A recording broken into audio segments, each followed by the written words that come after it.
Assalamu alaikum wa rahmatullahi wa barakatuh. So, hearing Dr. Ebaad Momin still is not very, I've not got used to it till now. But nevertheless, alhamdulillah. In the name of God, most compassionate and merciful, peace be upon you, wonderful people who made the time to come here and be with us in this joyous occasion. This occasion not only belongs to us, but all of you all, every single one of you who is contributed in this journey ahead.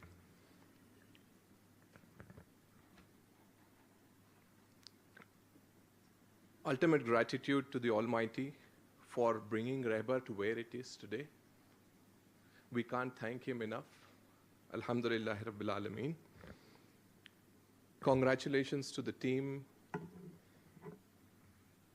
Congratulations to the founders, Ahmed Saab, Khatkate Saab,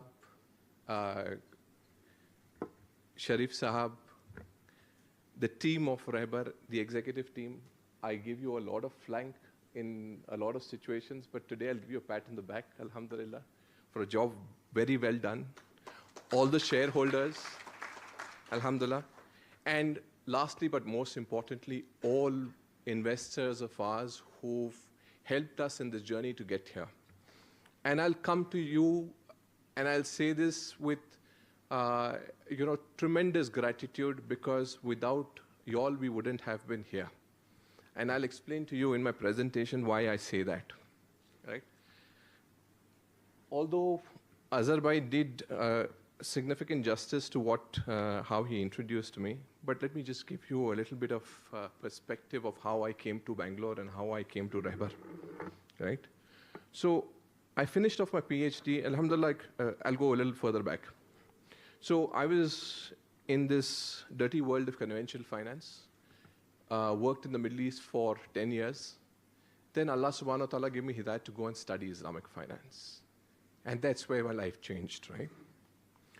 So towards the end, I had come for a trip to Bangalore, just like that.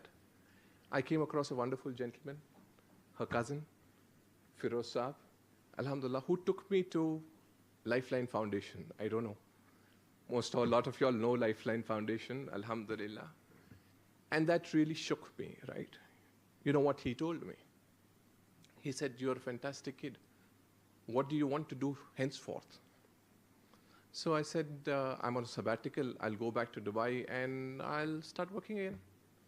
So he said, "You'll do well, but you know these ladies who are come here, they've come here to give $5, $10 back, right? And they're struggling to do that. If you, as a person who studied Islamic finance, cannot hear them shouting out for help, you have to be deaf." And that really shook me, right? Shook me to the core. That's when I decided that if I have to do Islamic finance, what Allah subhanahu wa ta'ala took me out after 10 years of a sinful life, then I have to start from my backyard, right? And that's when I got introduced to this wonderful gentleman sitting here, Ahmed Saab, and this wonderful gentleman sitting here. And that wonderful gentleman, where did he go? Sharif Saab, alhamdulillah, right? So these people were doing something in Islamic finance without calling it that, right? So the whole idea was, if I were to relocate from Malaysia or Dubai and try to do Islamic finance, it cannot be done in the same format. It cannot be done in the format of an Islamic bank, because Islamic banking is not allowed in India, right? So हमने सोचा कि क्या करें? How do we do it? How do I do it? So he said that it has to be done in a different format. And when I started to know these people a little bit more, I said, "ये लोग तो वही करते हैं यार." Right? What they did was, they stopped taking things as is, right? They started challenging status quo, saying that, why does it have to be that to stay on my values, I have to break some laws? No, I don't have to do that, right? So, alhamdulillah, Tanveer Bhai is there, Saif Bhai is there, all the founding team of Rehbar, as so we call it, right? Sorry, Rashid, you also as well. But these people actually got together, brainstormed, and tried to find Sharia, Indian legal system. What part of this two overlaps? And let's do that, right? And let's not call it by Arabic names, because Arabic names unfortunately hurt people, right? So we go by conventional names, right? तो उसको इजारा नहीं बुलाते, उसको operating lease बुलाते हैं. Does it change the nature? It does not change the nature. But if it does not hurt anybody, let's do that. So Ali Sharif does something called Lifeline Foundation. Many of you all are part of that. In Malaysia, if it was in Malaysia, it would have been called cash waqf, right? Really glitterati word, no? But it achieves the same purpose, right? तो क्या ज़रूरत है किसी चीज़ को ऐसे बुलाने में जो चीज़ को normally अपन बुला सकते हैं और किसी को कोई तकलीफ नहीं होगी. So this is why I came down to Bangalore and started working with this lot of wonderful, wonderful, wonderful people. Alhamdulillah. So that was my introduction. What I'm going to walk you through today is this, that a lot of the times, all of us get stuck with just one or two asset classes, right? कि हमने property में पैसा लगा दिया और हमने gold पे पैसा लगा दिया और बाकी कहीं पैसा जो है ही नहीं, right? It's a financial harakiri, right? You're heading for disaster, God forbid, if you need the money in between, because you're not going to be able to sell the property in a hurry, and gold, your wife will not let you sell it, right? So what are the asset classes which you can, which value compliant people can invest into? I'll go over some common financial mistakes. And needless to say, ऐसा है कि we think that there are not a lot of options for us, but you'll realize that there are many options for us. We've just not thought. Like these people, right? कि let's challenge status quo, right? Let's challenge status quo कि भाई कुछ और कर सकते हैं क्या? तो समझ में आएगा कि हाँ कर सकते हैं. But this comes at a cost, right? So all the products which we are bringing, there are certain constraints which we fail, which we go through, and I want you to be appreciative of that. So what I'm going to cover is, I'm going to cover that. Some challenges which we face, which we want to bring across to you, because there are a lot of you who voice out concerns to us, and we feel that that should be addressed in some way or the other. So jumping to it, we always have to have a Gora to actually tell us what we already know, right? So this is the Social Investment Forum, which basically says that social responsible investing integrates personal values and societal concerns. It not only takes into consideration the investee and the investors, this thing, but also the societal thing. Islamic finance is just that, right? Ethical finance is just that, right? So let's get to it, right? So this is the risk meter which we are. Anything which you evaluate as an investment has to be evaluated in terms of the risk which it brings you, right? A lot of the times people say, well, I'm getting higher return somewhere else, and hence I should go there. Yes, go there, but understand that the risk associated with reverse investment is much lower than, say, probably investing directly into a company, right? So everything needs to be looked at risk-return matrix, as we call it. So let's start with the lowest risk. The lowest risk is gold, right? It's known as, a last resort, right? Flight to safety, when it goes into gold. The governments go into gold, right? So what instruments do we have which are Sharia compliant, which are value conscious, which as value conscious people can take in? Physical gold you can buy. Some gold ETFs are also Sharia compliant, which we can actually look at and explore. But considering this is lowest risk, it gives the lowest return in terms of a yield, right? So it gives zero yield. Some ETFs may give a yield, but that yield may not be Sharia compliant. The second one on the more risk side is deposits with banks, which most of you all don't do, but nevertheless, There are bonds as well, whereby, say, probably Reliance would raise a bond and so on and so forth, non-Sharia compliant. There's something called sukuk, right, which is Sharia compliant bonds, So a lot of us now, or rather the government of India has allowed everybody, every individual to send outside $250,000 a calendar year, which you can invest into sukuk, which is generally issued overseas. Real estate, residential commercial managed farms, timeshares, real estate funds. REITs, unfortunately, are not Sharia compliant at the moment. Joint ownership platforms like PropShare and so on and so forth. There are alternative assets. When you come in between, that's where rehbar lies, right? That the risk is not high, but the return is all right, right? That's where asset-backed investments come, revenue-based financing come, P2P financing comes. Please, sometimes what happens is people like me just utter out jargons, but when the question and answer session is there, please do ask me in case you have not understood any term. More riskier is equity. You can go directly into equities, which means buying of shares. Equity mutual funds, there are 2 Sharia-compliant mutual funds which are available. PMS is called Portfolio Management Services, where people manage your equity shares and they buy and sell and they help you do that. There are a lot of PMS service providers which will build Sharia-compliant portfolios for you as well. On the higher side, on the higher risk, you've got private equity, venture capital, direct venture capital, private equity, and platforms like OneCrowd and so on and so forth, which allow you to actually invest small sums of money even in venture capital and private equity funds. Mount Judy Ventures also has a fund in the venture capital space and also has a platform for venture capital investments.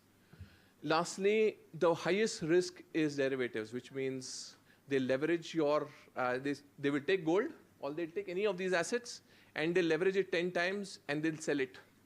This is, in short, what derivatives are, and they are strictly non-Sharia compliant. So what I've done is, I've underlined whatever may have Sharia compliant options there. Although you have to look at Sharia compliance, but when you are investing, please do not forget that you are investing for a return, right? So the return is there.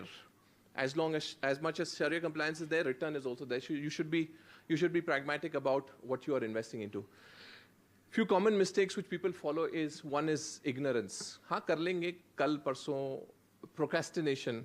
You have no idea that how I need to start my life. You have to budget. You have to plan your cash flows. You've got, your children's education coming up. You've got your retirement coming up. You've got a house to build and so on and so forth. So that doesn't take precedence in our lives, unfortunately. Going to the mall does take precedence and so on and so forth. Lack of differentiation, this is, I've seen in a lot of business families. Unfortunately, we have to get out of this habit. Please segregate your assets. Segregate your assets into business assets and personal assets. There will be situations where your business will go up and down. There is significant, lure in to be able to take out money from your personal assets and put it there and take it out whenever you want. But this is extremely essential. And especially in situations where things are going haywire in the country, it's better to do that. Underestimating life's contingencies. People think that they'll live forever, right? And nothing will happen to them. And after them, Allah subhanahu wa ta'ala will take care of their children and their wife. So please plan accordingly. Lack of tax planning. Unfortunately, Nirmala Sitharaman takes away a lot of our money. So please plan your taxes well. This is a very important aspect, and hence I've put it in orange. Over-reliance on one's knowledge. People don't want to give that 2% to a person who may advise them. A word of caution, there are a lot of people who will sell you products on the sake of, on the pretext of giving you advice. Do not rely on one's own knowledge. Please consult people. Investing on emotional grounds. We are in the hub of emotional investing, right?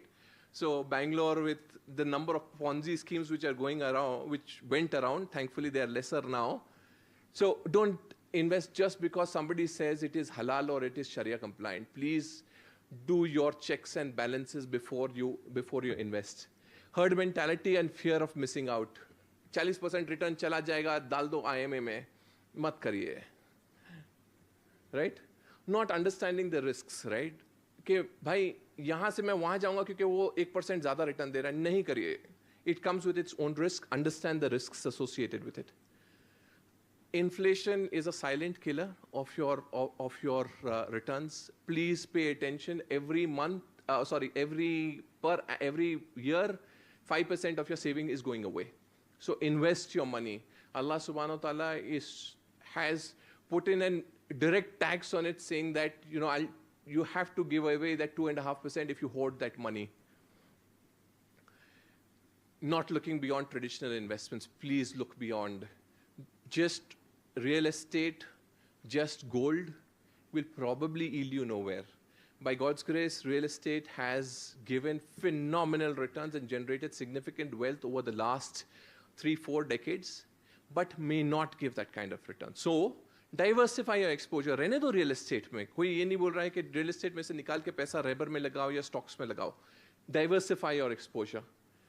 You have to take a portfolio approach depending on कि कौन सा पैसा मुझे कब चाहिए. If you want money in the next 1 year, do not go and invest into real estate because it's not going to give you money back in 1 year. Invest in something like Reber, which will give you money 1 year down the line.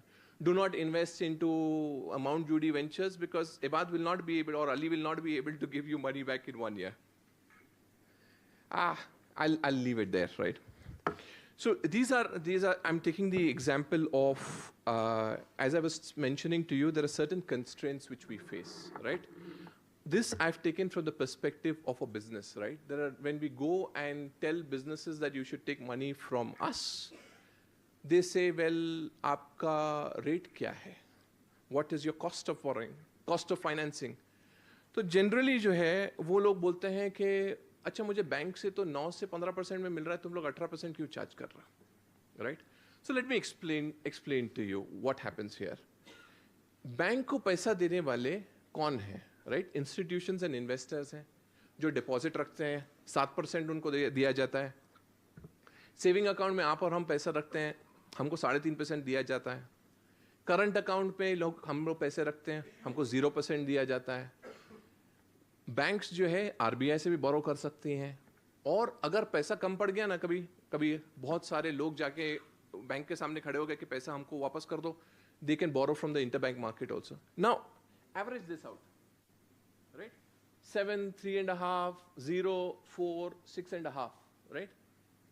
समझो हम 4% पे पहुंचे, right? Bank 4% पे पहुंचा, 4% पे वो पैसा लेता है, और उसको क्या प्रॉब्लम है फिर उसको 11% पे देने के लिए, फिर भी 7% लेकिन profit, right? Now look at my situation or Reber's situation, right? You as investors give me money at 9 to 11%, right? I have to keep away some amount of money in something called reserves, because tomorrow you can come to me and say, give me my money back. I'm giving you 1 month notice period or 2 month notice period. So this money I cannot deploy. तो ये खाली पैसा जो है ना, मैं ये orange वाला पैसा ही डिप्लॉय कर रहा हूँ. तो how, and then I have got operating expenses. Then how is it that I'm going to give a business financing at 9 to 15%, right? So this is a problem, inherent problem in a Sharia compliant financing, in a true sense Sharia compliant financing, till we get to a situation where हमारी scale बहुत बड़ी है, and I'll come to that, right? And inshallah होगा किसी न किसी दिन. Yeah, the government actually changes its regulations. So Rashid is there. I was seeing Rashid Kola somewhere. Rashid was there? No.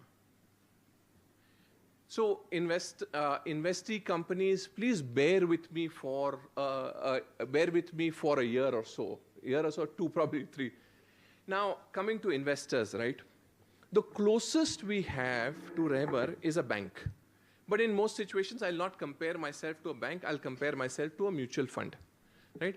Mutual funds में क्या होता है कि लोग पैसे डालते हैं और वो पैसे जाके शेयर्स में लग जाते हैं, इन्फोसिस हो गया, टीसीएस हो गया, हिंदुस्तान यूनिलीवर हो गया, and so on so fourth. And उससे जो रिटर्न बनती है, ऑपरेटिंग एक्सपेंसेस ले लिया जाता है 2% और उनको बाकी के रिटर्न दे दिया जाता है, right? Simple enough. Now these are highly liquid,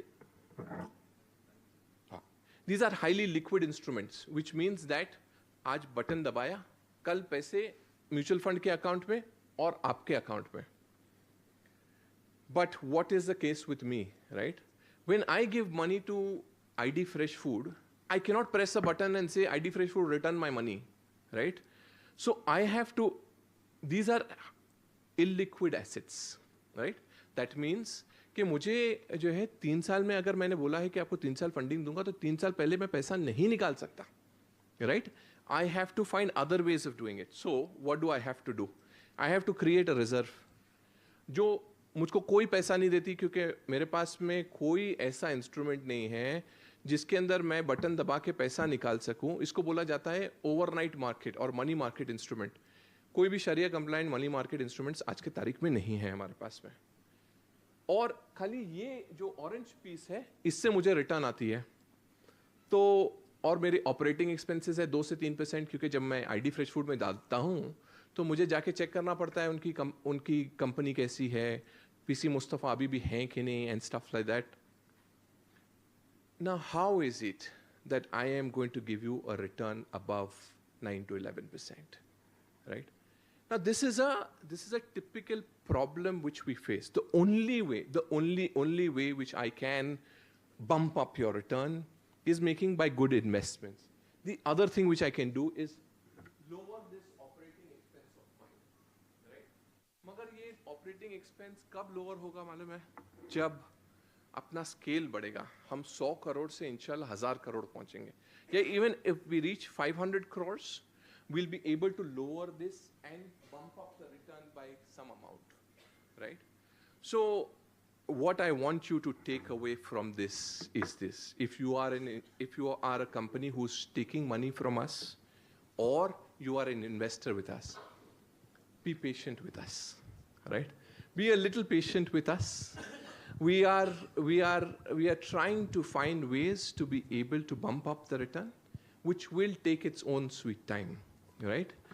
But what we need to do is, for that 1%, we cannot jeopardize an institution. Ali will be talking about institution building.